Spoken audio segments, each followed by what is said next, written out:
प्राचीन भारत में नालंदा विश्वविद्यालय उच्च शिक्षा का सर्वाधिक महत्वपूर्ण और विश्वविख्यात केंद्र था। यह दुनिया का सबसे पुराने विश्वविद्यालयों में से एक था। इसकी स्थापना 5वीं शताब्दी में गुप्त वंश के शासक सम्राट कुमार गुप्त ने की थी।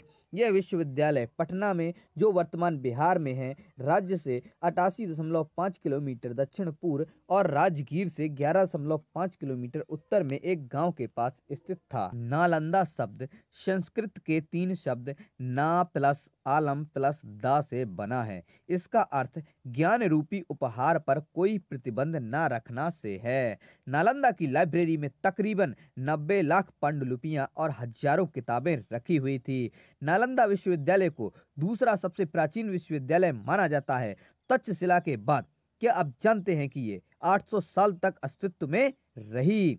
नालंदा विश्वविद्यालय का इतिहास चीन के वेनसांग और इत्सिंग ने खोजा था। ये दोनों 7वीं शताब्दी में भारत आए थे और इन्होंने दुनिया का सबसे बड़ा विश्वविद्यालय भी इसे बताया था। इस विश्वविद्यालय में तकरीबन 10,000 विद्यार्थी और 2,000 अध्यापक थे। इस विश्वविद्यालय में भारत ही नहीं बल्कि कोरिया, जापान, चीन, Tibet, Indonesia, Iran, Greece, Mongolia आदि अन्य देशों के छात्र पढ़ने के लिए आते थे।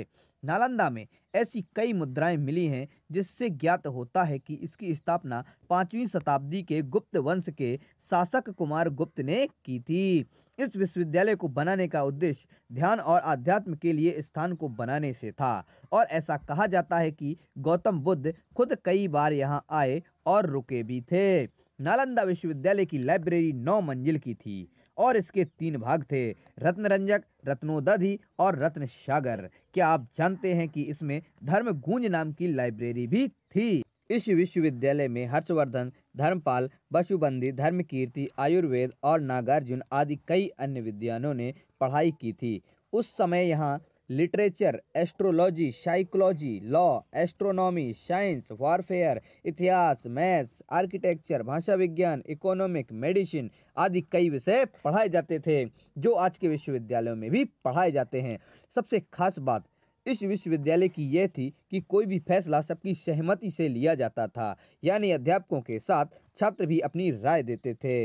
यहाँ पर एक लोकतांत्रिक प्रणाली थी। नालंदा विश्वविद्यालय के अवशेष 1.5 लाख वर्ग फीट में मिले हैं। ऐसा माना जाता है कि ये विश्वविद्यालय का सिर्फ 10% हिस्सा ही है। तो दोस्तों, आप लोगों को अगर ये वीडियो अच्छा लगा हो तो इसको कमेंट्स करें, लाइक करें और चैनल पर नए हैं तो चैनल को सब्सक्राइब जरूर करें। अब हम इसी में जानेंगे दूसरे पार्ट को, जो कि बख्तियार खिलजी ने उस पर आक्रमण क्यों किया।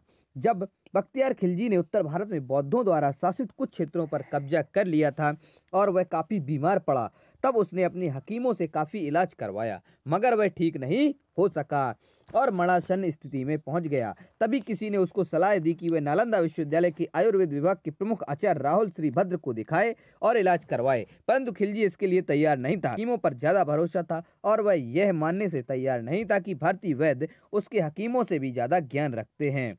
लेकिन अपनी जान बचाने के लिए उसको नालंदा विश्वविद्यालय के आयुर्वेद विभाग के प्रमुख आचार्य राहुल श्रीभद्र को बुलवाना पड़ा।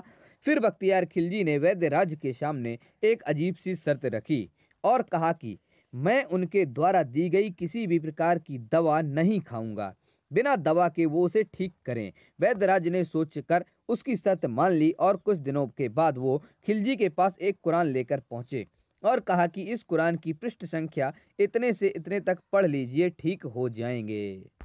तब बख्तियार खिलजी ने वैद्य राज के बताए अनुसार कुरान को पढ़ा और वह ठीक भी हो गया। ऐसा कहा जाता है कि राहुल श्रीभद्र ने कुरान के कुछ पन्नों पर एक दवा का लेप लगा दिया। वह थूक के साथ उन पन्नों को पढ़ता गया और ठीक होता चला गया। खिलजी इस तथ्य से परेशान रहने लगा कि एक भारतीय विद्वान और शिक्षक को उनके हकीमों से ज्यादा ज्ञान था। फिर उसने देश से ज्ञान, बौद्ध धर्म और आयुर्वेद की जड़ों को नष्ट करने का फैसला किया। परिणाम स्वरूप खिलजी ने नालंदा की महान पुस्तकालय में आग लगा दी और लगभग 9 मिलियन पांडुलिपियों को जला दिया। ऐसा कहा जाता है कि नालंदा विश्वविद्यालय में इतनी किताबें थीं कि वह 3 महीने तक जलती रहीं। इसके बाद खिलजी के आदेश पर तुर्की आक्रमणकारियों ने नालंदा के हजारों धार्मिक विद्वानों और भिक्षुओं की भी हत्या कर दी। इतना निर्दयी था वो बख्तियार खिलजी।